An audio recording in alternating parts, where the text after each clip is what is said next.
Good day everyone, especially to Sir Reginald Sibug. So before po tayo magsimula, I will introduce to you myself first. My name is Hannah Kate Valdez and I am from BS Cream 2-2. For today is, i-discuss ko sa inyo ang about sa Saudi Arabia policing system. So here are some short overview about the Saudi Arabia policing system. So country is Saudi Arabia. And yung police agency nila is General Directorate of Public Security or GDPS. And yung department naman nila is Ministry of Interior. Ranks, General which is highest and private is the lowest. And ang motto naman nila is Security and Safety for All. And ang type of law enforcement nila is centralized. At ang estimated strength nila is 300,000. And dito muna tayo sa short details ng Saudi Arabia. So, Saudi Arabia, officially known as the Kingdom of Saudi Arabia, is a vast and influential country located on the Arabian Peninsula. With its capital in Riyadh, it boasts a population of approximately 34 million people, predominantly Arabic-speaking and practicing Islam. So, yung Saudi Arabia daw is known as the Kingdom of Saudi Arabia. And ito ay malawak at maimpluwensyang bansa na makikita sa Arabian Peninsula. And ang capital nito is sa Riyadh, na may mahigit kumulang na 34 million population. And mostly dito is Arabic speaking, and yung iba naman is pinapractice pa lang nila na magsalita ng Islam. Renowned for hosting the two holiest cities in Islam, which is Mecca and Medina. Saudi Arabia plays a central role in the Muslim world. Its economy, heavily reliant on oil exports, is undergoing transformation through the Vision of 2030 initiative, aiming for economic diversification and social norms. Governed as an absolute monarchy, the country is known for its rich cultural heritage, conservative social norms, and recent strides in women's rights. The nation's geography encompasses deserts, mountains, and coastlines along the Red Sea and the Arabian Gulf. So, hindi lang kilala ang Saudi Arabia dahil sa oil exports, and kilala rin sila dahil they have a rich cultural heritage. And dito sa Saudi Arabia, makakakita ng deserts, mountains, and magagandang tourist destination kagaya ng Red Sea and Arabian Gulf.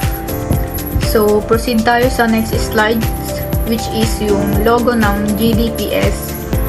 So, ang motto nila is Security and Safety for All. And itong shield naman is nagre-represents ng protection, security, and strength. Yung crown naman, nagsisimbolize siya ng authority and sovereignty ng Saudi. Tapos yung mata naman is nagre-represent siya ng pagmamasid and awareness. At sinisignify nito yung role ng GDPS sa pagpapanatili ng kaayusan at security sa Saudi. While yung palm tree naman is nire-represent niya yung kingdom ng Saudi Arabia. At saka yung location nito, which is sa Arabian Peninsula. And yung crosswords naman na makikita nyo dyan, yung dalawang espada, na nagsisimbolize siya ng power and strength ng GDP, which is yung GDP is may commitment siya na mag-enforce ng law and yung pagprotekta sa public. And dito naman sa Arabic text, dito sa Arabic text na kung itra-translate mo sa English is, ang meaning niya ay General Security. Short history of police system.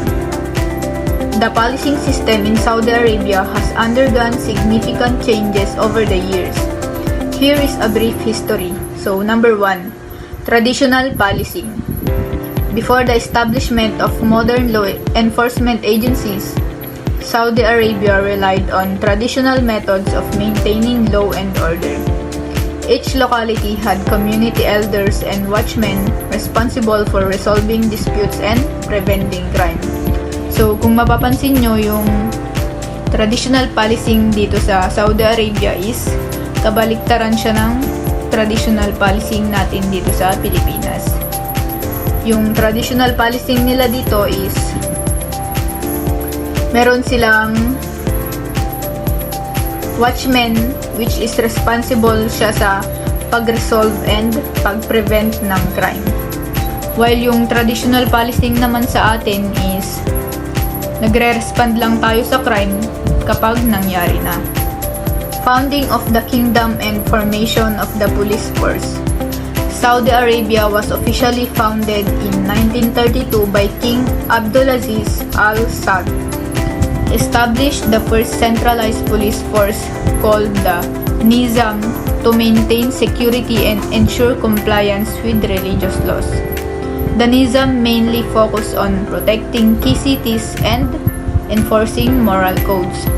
So, dito sa founding of the kingdom and formation of the police force, yung Saudi Arabia is officially founded by King Abdulaziz Al Saud, and siya yung nag-establish ng first centralized police force which is tinatawag na Nizam. And itong Nizam is nakafocus siya sa pag-protect ng may piling cities lang siya, and nag-enforce din siya ng moral codes. Expansion and restructuring. In 1950s and 1960s, the kingdom witnessed rapid urbanization and increased social complexities. As a result, the police force underwent significant expansion and restructuring, leading to the establishment of various specialized units such as traffic police, narcotics control, and criminal investigators. So, dito sa expansion and restructuring, noong 1950s and 1960s, mas napabilis ng mga tao yung pag-urbanize sa kingdom ng Saudi Arabia. And as a result, nag-establish yung mga police force ng Saudi Arabia ng iba't ibang units, kagaya ng traffic police, narcotics control, and yung mga criminal investigators. Number 4, modernization and professionalization. In the late 20th century, Saudi Arabia aimed to modernize its policing system by adapting international best practices. This involves enhancing the professionalism and capabilities of law enforcement agencies through training programs and the recruitment of skilled personnel. So, dito sa modernization and professionalization, noong 20th century, yung Saudi Arabia daw is nag-aim na i-modernize nila yung policing system nila. And ito ay sa pamamagitan ng pag-adapt nila sa mga international best practices. So, isa na rito yung pag-enhance sa professionalism and yung kakayahan ng law enforcement agencies sa pamamagitan ng training programs and yung pag-recruit sa mga skilled personnel. Number 5, National Guard. Alongside the regular police force, Saudi Arabia established the Saudi Arabian National Guard or SANG in 1962. Initially, the SANG was primarily responsible for protective and security duties, but its role expanded over the years to include emergency response, counterterrorism, and border security. So, dito sa National Guard, yung Saudi Arabia is nag-establish ng Saudi Arabian National Guard or yung tinatawag na SAM noong 1962. So itong SAM, primary responsibility niya is pag-protect lang and security duties. Pero over the years, nag-expand siya and dito na nagkaroon ng emergency response, counter-terrorism, and border security. Number 6. Engagement with international law enforcement. Saudi Arabia has prioritized collaboration with other countries in the field of law enforcement. It has established partnerships, signed agreements, and participated in joint operations with various countries to combat transnational crimes, terrorism, and cyber threats. So, dito sa engagement with international law enforcement, priority ng Saudi Arabia ang pakikipag-collab sa ibang country sa field ng law enforcement. And nagkaroon dito ng partnerships, agreements, and nakipag-participate din sila sa iba't ibang joint operations para malabanan yung transnational crimes, terrorism, and cyber threats. Number 7. Modern technological advancements. In recent years, Saudi Arabia has embraced modern technology to enhance its policing capabilities. The introduction of surveillance system, forensics labs, digitized records, and online reporting tools has helped streamline law enforcement operations and improve crime prevention. So, dito sa modern technological advancements, in past few years, yung Saudi Arabia is gumamit na sila ng modern technology para ma-enhance yung policing capabilities nila. And dahil sa surveillance systems, forensics labs, and digitized records, nakatulong ito sa pag-improve ng crime prevention sa Saudi. Number 8. Social and judicial reforms. As part of its Vision 2030 reform program, Saudi Arabia has focused on achieving a more open and inclusive society. This has included several initiatives to improve the criminal justice system, enhance women's rights, promote transparency, and protect human rights. So, dito sa social and judicial reforms, nag-focus lang yung Saudi Arabia sa pag-achieve nila ng mas open and inclusive na society. And kabilang na dito yung pag-improve nila sa criminal justice system nila and pag-enhance sa karapatan ng mga babae and sa human rights. Next slide is dito naman tayo sa organization. So, ang head ng GDPS ay yung Director of Public Security. So, dito naman tayo sa number 1, which is yung Director General. Director General, the highest ranking position in the GDPS, responsible for leadership, strategy, and policy direction. They directly report to the Minister of Interior. So, kung makikita nyo dyan, may picture. And yan si Lieutenant General Muhammad bin Abdullah Al-Basami, or yung Director General nila. So, number 2 is yung Deputy Director General. Assist the Director General in managing the GDPS, often overseeing specific areas like operations, administration, or intelligence. So, kung makikita nyo naman dito sa picture is yan si Lieutenant General Abdullah Al-Karni, or yung Deputy Director General ng Saudi Arabia. Number 3. Department Heads. lead various specialized departments within the GDPS such as criminal investigation, intelligence, special operations, traffic, border control, cybercrime, and public relations. So, dito sa department heads, sila naman yung nagli-lead ng specialized departments within the GDP.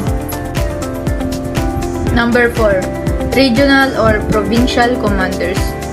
Lead police forces in specific geographic regions responsible for implementing GDPS policies and managing local law enforcement operations. So, dito sa regional provincial commanders, sila yung nagli-lead ng police forces in a specific geographic regions. And responsible din sila sa pag-implement ng GDPS policies and minamanage din nila yung local law enforcement operations. Number 5, precinct station commanders. Supervise police officers at the local level managing daily operations, responding to calls for service, and investigating minor crimes. So, dito sa precinct or station commanders, sinusupervise lang nila yung police officers and nagmamanage din sila ng daily operations and nag-i-investigate sila ng mga maliliit na crimes. Number 6, police officers, the backbone of the GDPS, responsible for patrolling, enforcing laws, responding to emergencies, and investigating crimes. So, yung backbone ng GDPS nila is police officers.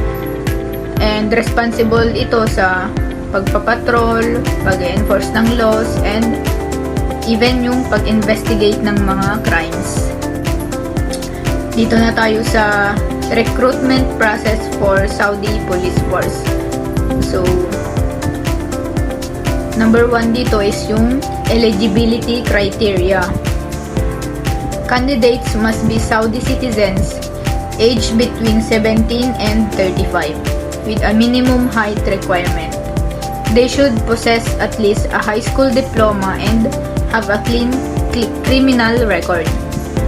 Physical fitness and good moral character are essential prerequisites. So, dito sa recruitment process ng Saudi Arabia, dito sa eligibility criteria nila is kailangan Saudi citizen ka and ma-meet mo yung minimum na height requirements. And dapat meron ka din high school diploma and clean ang criminal record mo. So, next dito naman sa application process, aspiring officers submit applications online through the Ministry of Interior's portal. The process includes document verification, background checks, and initial screening of qualifications. So, yung mga aspiring officers is kailangan nilang mag-submit ng application through online sa Ministry of Interior's portal. And yung process nun is kabilang na dun yung document verification and bina-background check din sila at saka meron initial screening para sa qualifications. Next naman dito is yung physical and written test. Successful applicants undergo rigorous physical fitness tests including running, strength, and agility assessments. Written exams evaluate candidates' knowledge of basic laws, general intelligence, and problem-solving skills. So, dito sa physical and written tests, yung mga nakuhang applicants is kailangan nilang mag-undergo ng physical fitness test. Kasama na dito yung pagtakbo and even yung mga written exams is kailangan nila para ma-evaluate nila yung knowledge ng applicants sa basic laws and doon nila malalaman kung may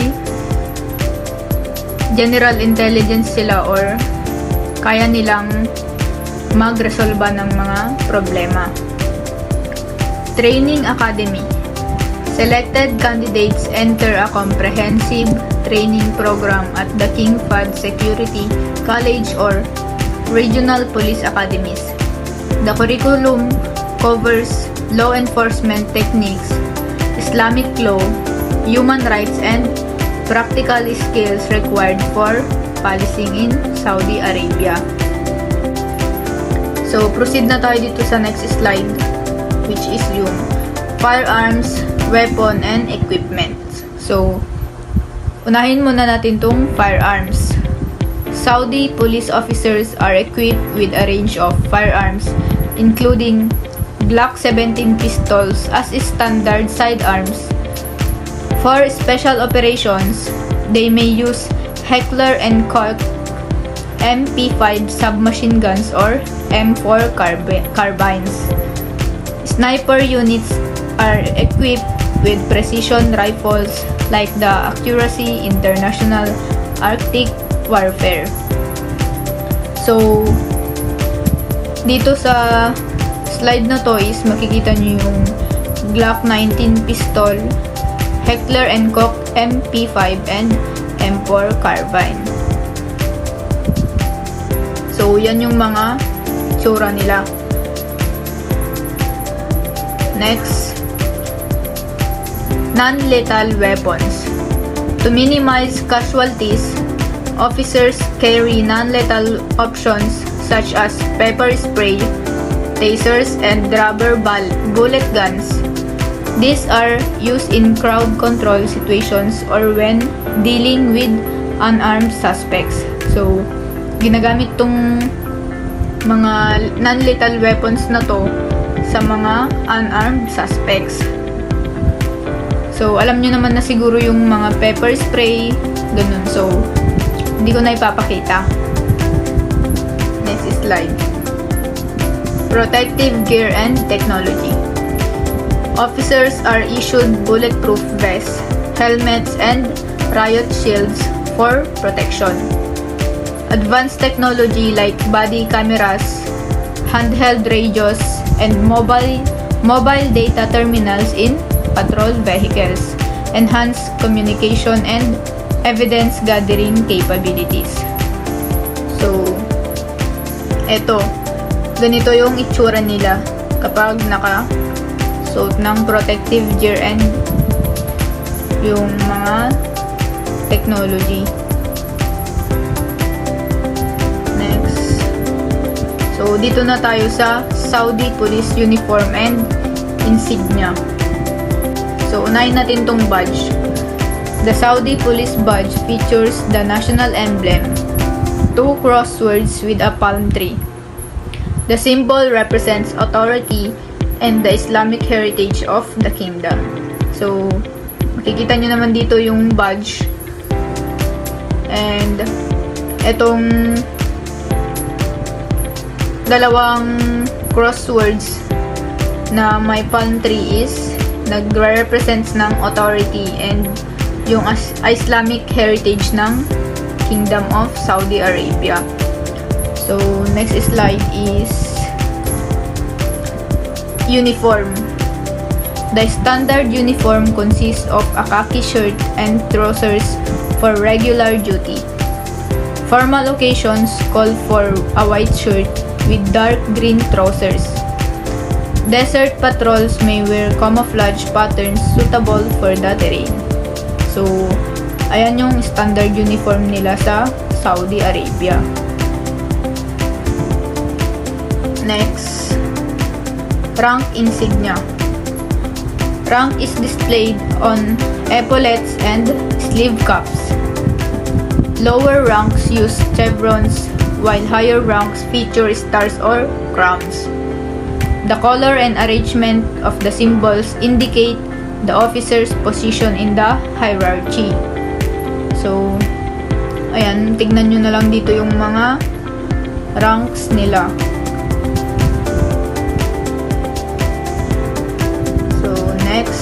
dito sa unit patches. Specialized units wear distinctive patches on their uniforms. These patches identify the officer's department, such as traffic police, criminal investigation, or special forces. So, yung unit patches nila is, yun yung nag-identify sa kanila ng officer's department. Yung department nila. Ranks of the Saudi Arabian Police Force.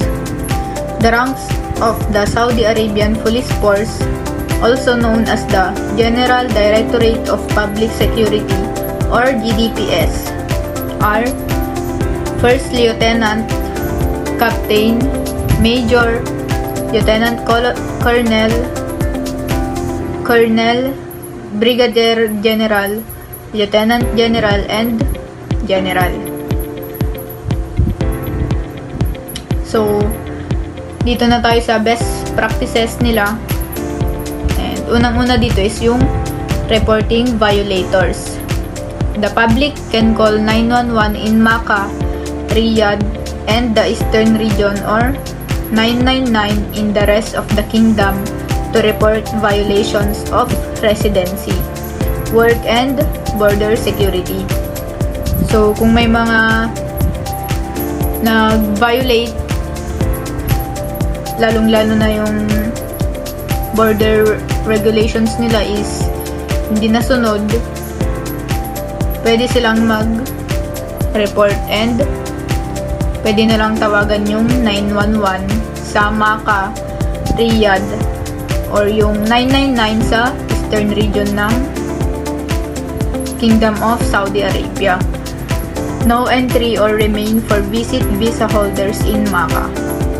The restriction applies to all holders of visit visas regardless of type from May 23 to June 21, 2024. In a statement, the ministry said that visit visas do not grant permission to perform Hajj. Visitors currently in Saudi Arabia with visit visas are urged to avoid travel to Makkah during the designated period. So, sinasabi dito na yung restrictions dito is applicable siya sa mga may hawak na kahit anumang type ng visit visas from May 23 to June 21, 2024 na bawal silang mag-travel papasok sa Makkah. And yung mga visitors naman na currently na nasa Saudi Arabia is bawal din silang pumasok ng Makkah during the designated period. Emphasis on crime prevention and community engagement. The Saudi Arabian Police Force recognizes the importance of crime prevention and community engagement. Their responsibilities include social functions relating to crime prevention and providing assistance to citizens. This focus on community-oriented policing can foster trust and cooperation between the police and the public. So, dito is yung Saudi Arabian Police Force, nire-recognize nila yung importance ng crime prevention and community engagement. Nakafocus ito sa community-oriented policing, which is nakakabuild siya ng trust and cooperation between sa police and yung public. Centralized structure and training. The Saudi Arabian police system has been highly centralized since its establishment in 1924, with the Director of Public Safety controlling all police forces and reporting to the Minister of the Interior. Police officers undergo rigorous training at the King Fahd Security College, spending 3 years after high school graduation. This extensive training program emphasizes professionalism, legal knowledge, and law enforcement techniques. So, dito naman is yung Saudi Arabian police system is highly centralized siya since nung in-establish siya noong 1924. And yung mga police officers is mag-undergo sila ng mahihirap na training sa King Fahd Security College. And 3 years na training yun after high school graduation. And through these training programs, mas na-emphasize yung professionalism, legal knowledge, and law enforcement techniques. International cooperation and collaboration. The GDPS collaborates with neighboring Arab countries and the Gulf Cooperation Council or GCC to maintain security within and outside the kingdom. This international cooperation can help address transnational crime and security threats. So, dito is nakikipag-collaborate yung GDPS sa mga Arab countries para ma-maintain yung security within and outside the kingdom. So, tong international cooperation na to is nakakatulong siya na i-address yung transnational crime and security threats. So, dito na tayo sa last part which is yung details about GDPS. So, the GDPS is the primary law enforcement agency in Saudi Arabia. It is responsible for maintaining public order, investigating crimes, and enforcing laws and regulations. The GDPS is a centralized organization which headquarters in Riyadh and regional officers in each of the country's 13 provinces. The GDPS has a wide range of responsibilities including yung patrolling public areas and responding to emergencies, investigating crimes and apprehending criminals, enforcing traffic laws and regulations, issuing passports and other identity document services, and lastly, providing security for major events and government facilities. So next slide is, the GDPS is also responsible for enforcing Islamic law in Saudi Arabia.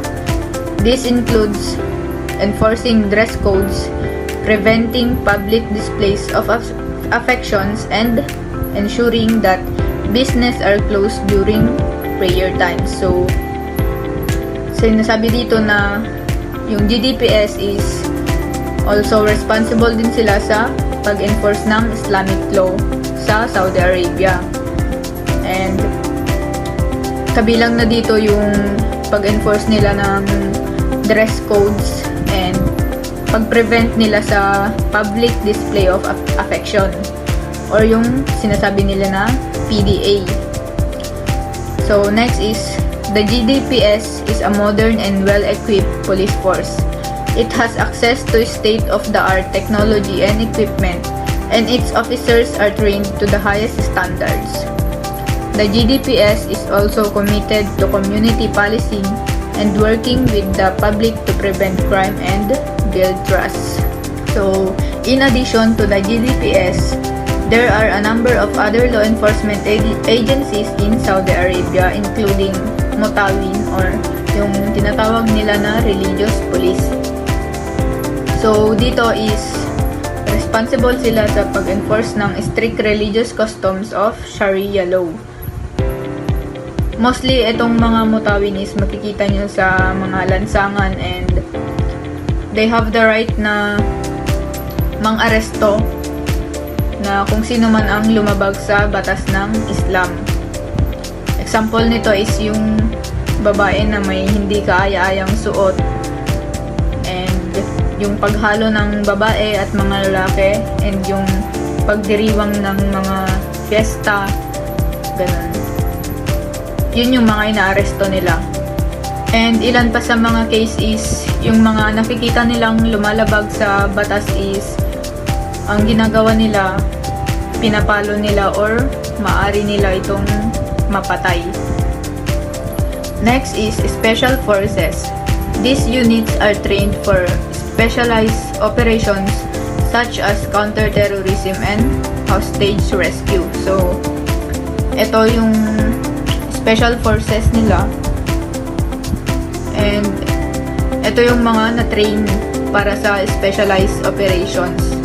Ayun, kagaya na nga ng counter-terrorism and hostage rescue. Border Guard. They are responsible for securing the country's borders and preventing illegal crossings. So, itong mga border guard is minimake sure nila na walang sinumang illegal na makakapasok ng border, mapatao man yan or sasakyan, and before makapasok or makalabas yung mga tao, minimake sure nila na meron itong passport or visa. Next is Coast Guard. So, syempre, kung may Coast Guard sa Pilipinas, may Coast Guard din sa Saudi Arabia. And ang role nila dito is they patrol the country's coastal waters, enforcing maritime laws and protecting interests. So, ayan yung picture ng Saudi Coast Guard. And last but not the least is Traffic Police. So, they enforce traffic laws and regulations, ensuring the safety of road users. So, yung traffic police sa Saudi Arabia is nag-enforce sila ng batas trapiko, and sila na rin yung nagbibigay ng tulong sa mga dumadaan sa kalsada or mga road users. So, ayun, tapos na po guys, and hanggang dito na lang yung discussion. I hope may naintindihan po kayo sa mga diniscuss ko, and again, ako po si Hannah Kate Valdez. I'm from BS Cream 2-2.